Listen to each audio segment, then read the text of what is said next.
মহিলাদের ইমামতিতে ঈদের সালাত জুমা মসজিদে বিদআত। মহিলাদের একজন পুরুষ দিয়ে ঈদের সালাত আদায় করা বিদআত।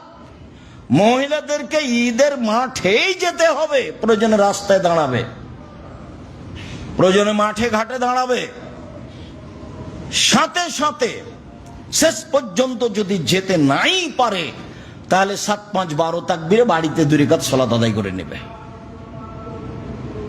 কিন্তু জুমা মসজিদে মহিলাদের ইমামতিতে করে নেবে এটা অসম্ভব হতে পারে না। ওদের জন্য ব্যক্তিগত ইমামতিতে, মহিলাদের ইমামতিতে ঈদের সালাত চলবে না, জুমার সালাত চলবে না। তারা তারাবির সালাত তাদের ইমাম দিয়ে চলবে, ফরজ সালাত তাদের ইমাম দিয়ে চলবে।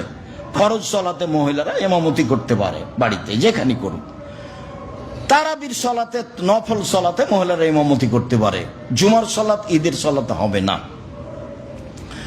উম্মু আতিয়া রাদিয়াল্লাহু তাআলা আনহা বলেন, আমাদেরকে আদেশ করা হয়েছে যে ঋতুবতী মহিলাদেরকে ঈদের মাঠে যেতে বাধ্য করব। ঋতুবতী, ভালো মহিলা তো যাবে যাবে, যারা হায়েজ হয়েছে তাকেও যেতে হবে, 2 ঈদেই যেতে হবে। অজাওয়াতিল খুদুরে, যারা যুবতী কিশোরী তারাও যাবে ঈদের মাঠে।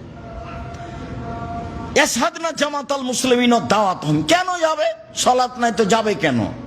তো বলছে যে ইমামের বক্তব্যে অংশগ্রহণ করবে।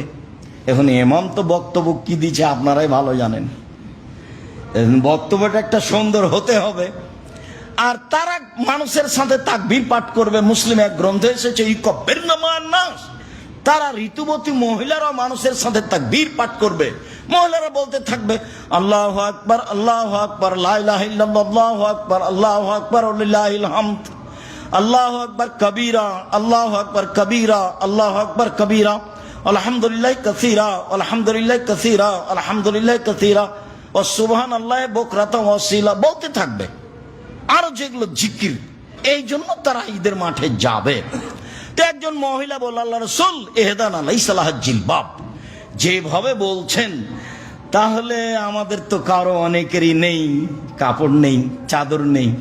আমাদের কেউ কেউ এমন আছে যার চাদর নেই, তো কিভাবে যাবে?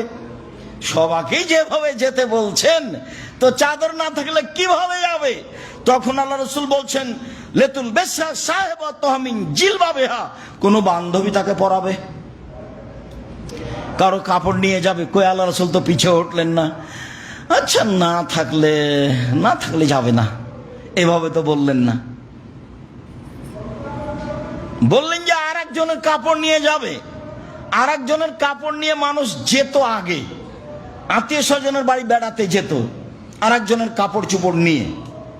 আয়েশা রাদিয়াল্লাহু তাআলার একটা কামিজ ছিল, তো সব এলাকার মহিলারা বিবাহের বৈঠকে বসার জন্য সেটা নিয়ে যেত তার কাছ থেকে ধার করে। ওটা বুখারী মুসলিমের হাদিস।